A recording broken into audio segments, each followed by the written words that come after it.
Hey everyone, welcome back to day 2 of Business Insiders, the MSME Exchange, a special virtual event dedicated to finding out the depth of the problem that India's 60 million plus small businesses face and what are the possible solutions. We saw a power packed panel on day 1, including Tamil Nadu's finance minister, some tall business leaders, former bank CEOs, economists, a lot of people who came and shared their insights with us and their ideas with us. Along with that kind of thought leadership from marquee speakers, we also showed you some stories from the ground. India's Invisible Businesses, our series on small businesses that are causing some real positive change on the ground, as well as stories about their struggles, their successes, and their failures. So all of this put together were the highlights from day 1. We have a similar power pack day for you on day 2 as well. And starting with Kerala's Finance Minister, K.N. Balagopal, who's joining us now for the first session on day 2 of Business Insiders, the MSME Exchange. So welcome to this special virtual event, Finance Minister. Thank you so much for taking time out and being here with us.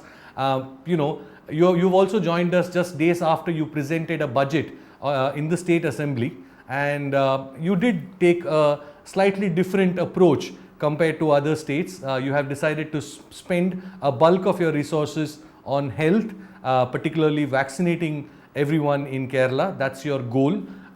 You have spent a lesser amount of resources, or rather given less attention to industrial pain, etc., including MSMEs. But I'm guessing a lot of people, in fact, a lot of people have lauded your budget as a counter-cyclical approach, which is essentially, for those who are uninitiated amongst our audience, a counter-cyclical approach is where the government spends less, does not necessarily spend an exorbitant amount of money in reviving the economy like it's happening in the rest of India at the central level, as well as in developed countries like US and Europe, but instead you sort of target your resources in a way towards intended goals, like you want to fix a couple of things first and then go for a larger recovery. Now here we have with us K.N. Balagopal, the Finance Minister of Kerala, who's going to explain to us his approach. Thank you so much, Finance Minister, for joining us here once again. So let's talk about your budget, your focus on health, your focus on vaccination. Is this a part of the plan or a happy coincidence? How is it going to play out in your view? See, the budget which actually the government came into power after it is a continuation of the earlier government. It's a second Pinarayi government, we can say. So the budget earlier, Dr. Thomas Isaac presented the budget in January itself. So we have to add something. Actually, this is a modified speech, basically modified aspects. So initially what we said in the earlier budget speech and budget, it is intact that way. And what we thought, after 4 months of the earlier budget, what we thought, the second wave of COVID, which was very serious, more than expected. And the reports are coming that there is a chance for a third wave. New areas, especially new kind of, even pediatrics will be affected like that. So we thought that our emphasis should be mainly on health. So we thought this as a health emergency. So we put earlier in the budget itself, for earlier government budgets, earlier years also, we gave a lot of support to the health sector. And now we decided we have to give maximum emphasis to the health sector, and around 2,800 crores in this budget itself we put for the health sector. Main thing, universal vaccination, that we then later government of India took a decision that they will give. It is good, but whatever difficulty we decided, we will give it. And our understanding was we will do maximum. Plus this, then more facilities to the hospitals, pediatric wards, then infectious diseases special ward, a lot of infrastructure we plan. So what is our understanding? We have to combat the COVID situation, COVID. Then our people will be safe enough to work. Our industry will work, our service sector will work, our agriculture industry, plus our major area of activities in tourism, So Kerala is a place, it is safe, so we can go to Kerala, tourists will think. And our domestic tourism is also a very big thing. So all this area, this is our planning. So first is health. Second thing we put, our emphasis was on agriculture and industry, MSME, including MSME, industrial activity. We have to put some money for activating it. So three parts are there basically for economic rejuvenation or acceleration. One is health sector, directly we are giving. Second, 8,900 crores, we are pumping some money to the hands of the people. We have to activate the economy. First is free packages, means food kit to all families, universal. Then all the pensions, we have a good welfare pension scheme, more than 50 lakh people are getting, that we are giving immediately. Then all the pending bills to the contractors, that we have to pay, some 6 months, 1 year lag, if it is there, we have to pay it. Then the money will go to the people. Then those who are not getting any pension or any kind of benefit, they also will be paid. So these are the areas. Then employment guarantee scheme. So all this area, through this money will go to the people. Third one is some loan scheme, subsidized loan through cooperative sector, through other sectors, industrial sector, that everything we plan. This is the 20,000 crore package. Actually, this is for boosting the economy. We know every state is in difficulties. We are also sure our income is going down because of the lockdown and all. But we have to make basic investment for the future. That is our understanding, and we hope that this will surely give the return to the society, return to the government, return to the people. So here's my inference of what you just said. You are basically going for, you're going to vaccinate everyone and then declare individual districts COVID-free, and then eventually the entire state, which would then draw the tourists back into the state. That would get the hotels and the hospitality industry running, and then the transport services will work, your liquor sales will improve, and the other services will get going because they feel safer.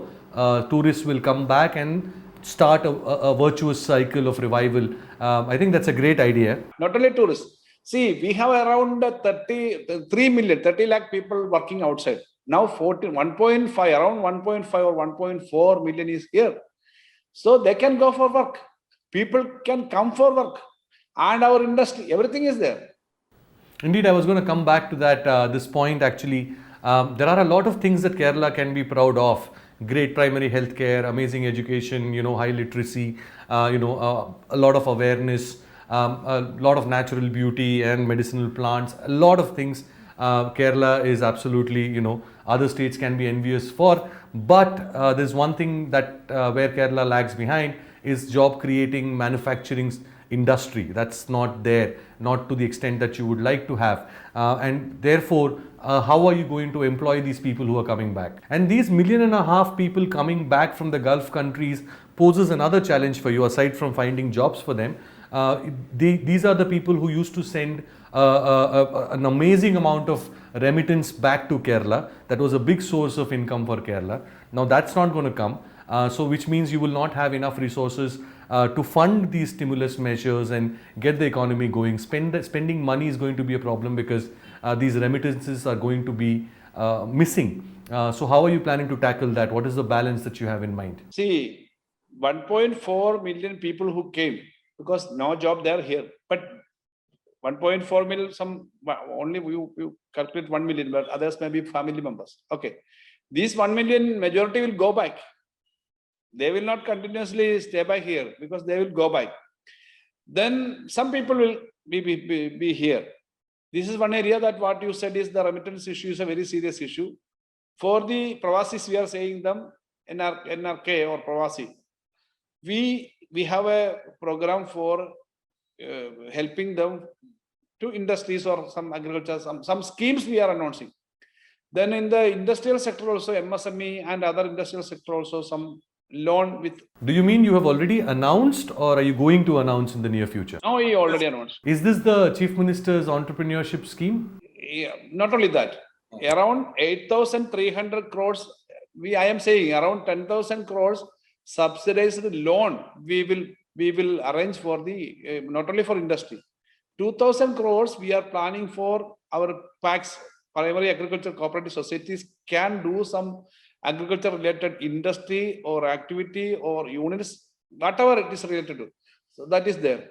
Then the NRKs, the Pravasis who came here.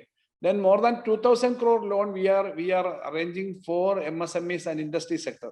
Tourism, our some initiative will be there. So the interest part the government will help. The interest part, that is also in other states also, other countries also, this is there. So if they are getting this loan with less interest, it will help. That already we announced. We are working on that. Earlier, other area I said directly that money or material people are getting. That is another area. But this loan, interest subvention scheme is something different. That will help. We have to plan. Actually, what you said is correct. Industrial sector, we are very weak that way compared to other states. But we have other positives that surely. But that area also we have to concentrate now. We know that is the importance of MSMEs also. While we are discussing, MSMEs is an area where we can do a lot of things. So yeah, you're going to announce. And I'm sure this will be the first of a lot of other announcements that are going to come. But there is a problem, Minister, and this is not just in Kerala, anywhere in the country. Most small business owners are saying, what are we going to do with these loans? Yes, you give me the money, I will restart production, but eventually they can repay only if their produce is sold. And there is no demand right now, not just in India, anywhere in the world. Even exporters are struggling.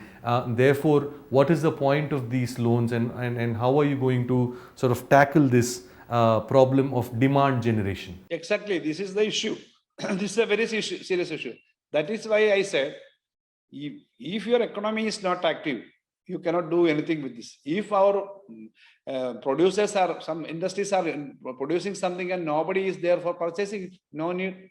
So that is a collective activity we have to do. That is why I said our agriculture, other sectors, our schools, colleges, everything will work if we combat this COVID situation. That is we are planning. Okay. Then it's a very, very long discussion is needed how to make all the demand. But the stimulus package and people, if they are getting some money in these loan schemes, if they are not getting any demand, they will not go for that. We know. But many people, they want some loan, and if the interest subsidy is there, they are happy. That is what we are planning.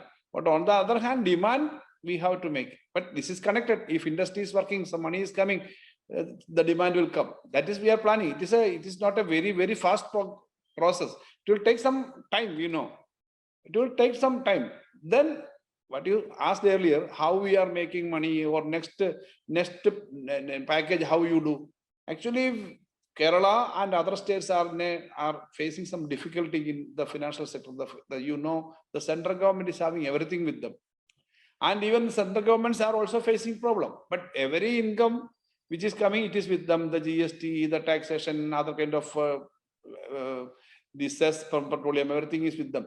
The central government have to make a very serious plan to help the states, not only the states, their subjects, common people, the MSMEs, industrialists. There should be some plan. Otherwise, economy will not be revived. One of the announcements was also, the moratorium.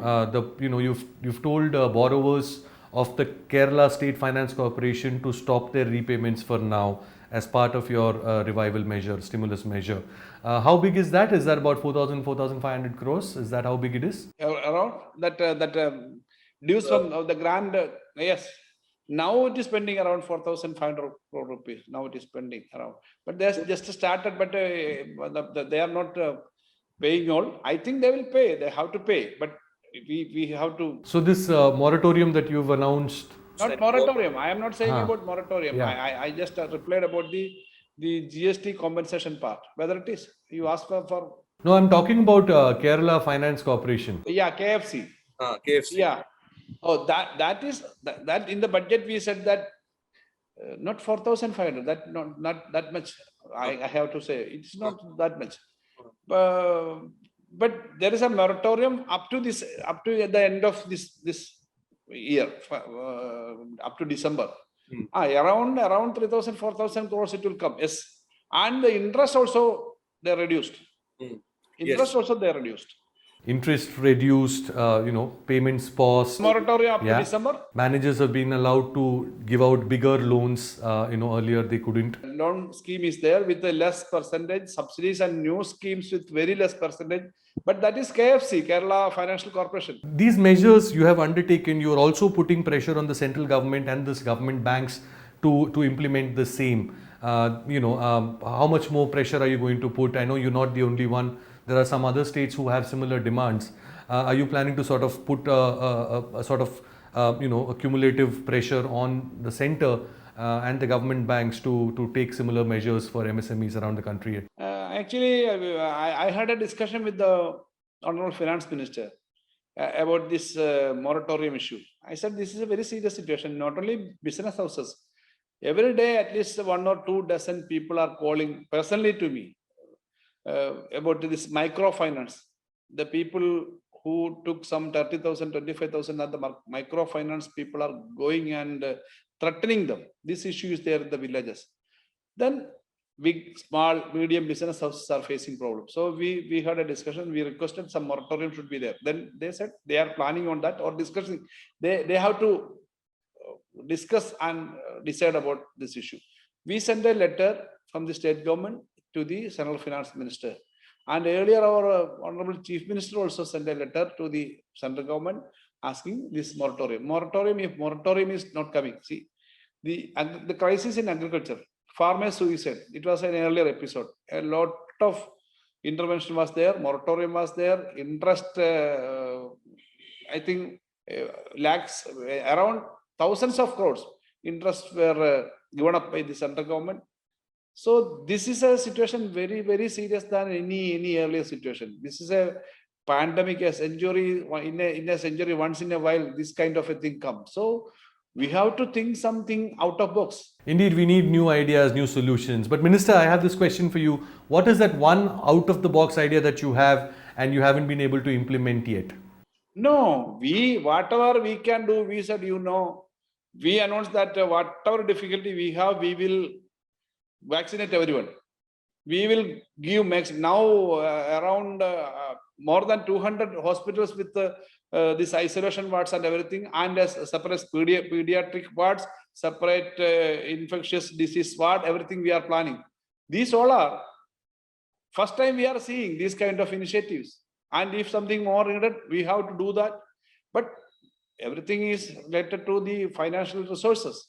That is why I said some of the model which we are doing here, the central government accepted it and replicated it in other states. Now there is a special health grant the Finance Commission gave to Kerala and to some other states, around 70,000 crores or something for the healthcare. They said the Kerala model in this area is very good. So what we are doing, it is not only the size of the monetary size. It is the idea how you are participating the common people to resolve the issues. So these issues, we are trying to do something, but more and more help is needed. And the central government have to take this as a very, very rare occasion and do the maximum. I am not blaming anyone. Each other blaming is not needed at this critical juncture. During this critical juncture, they are doing this, we are doing this. We have to do this. That level, central government is not doing. You look, because Business Insider have the experience of many other countries. You have doing that. How the other countries are doing. So the experiences we have to copy here. The good experiences we can take. Well, Minister, in the process of putting pressure on the central government, you may have opened a Pandora's box, if I may say so. You have asked for, you basically said that the GST is not a viable option. Do you really think that India can go back to an older tax regime and in fact live through the transition one more time? Do we really have the capacity as an economy? We've barely adjusted to it yet. How can we go back to the older tax regime and can we really survive the transition, especially the small businesses? Is it really a viable option? No. What I said, the experience of GST in the country shows that it is not implemented properly. The danger of GST, I can say, honestly, I was there in the select committee in the Rajya Sabha. There was a few dissent notes. I was there we gave a dissent note from the part of the left. These are the issues. Mainly the question of federalism.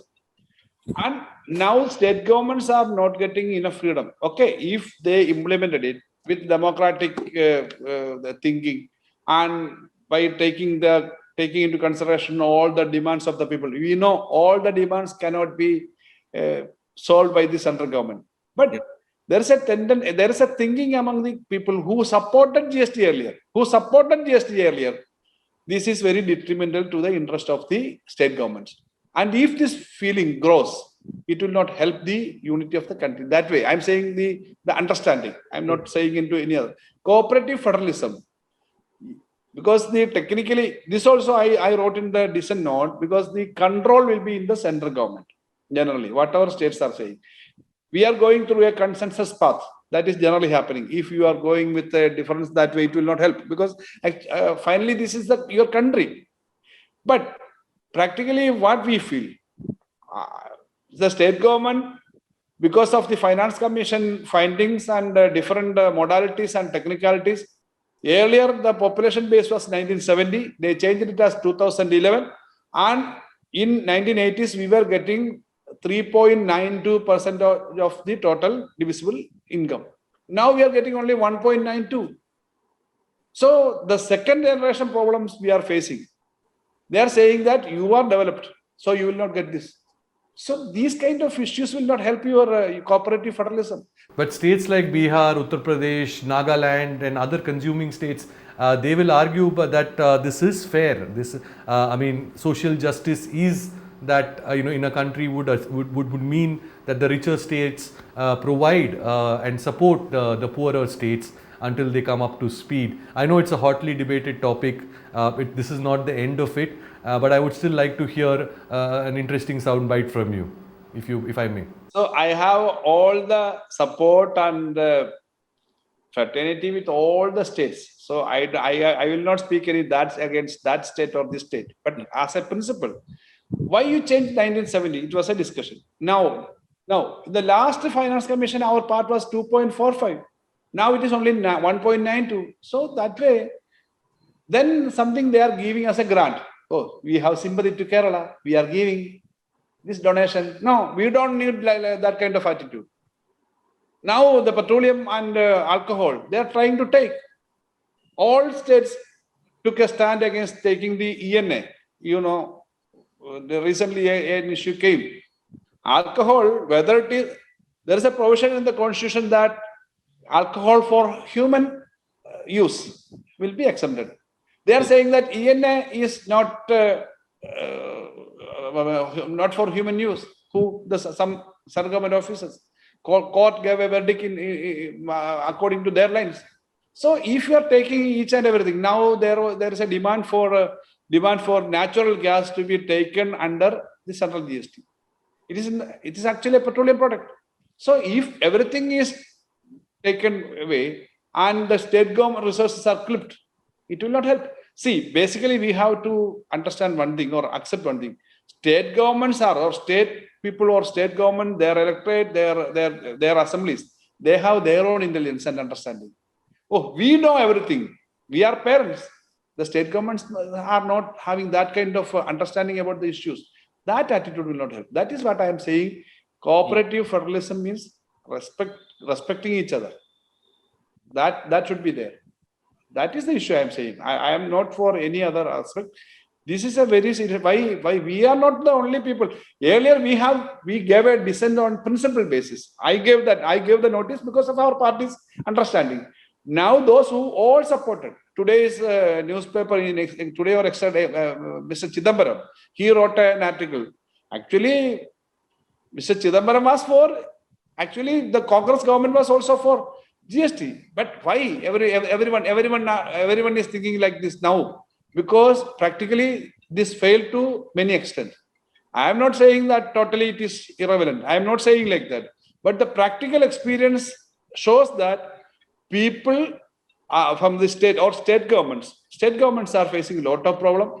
Finally, I have to say, I said in the dissent note on the discussions about Greece and Brexit, what happened there? You have your publication there in Britain. Why Brexit happened? Why Greece was in this red area of finances? So this is a world situation. And if you take about the case of US, whether this kind of GST is there, Now, Greece is a different problem. It was a bankrupt state.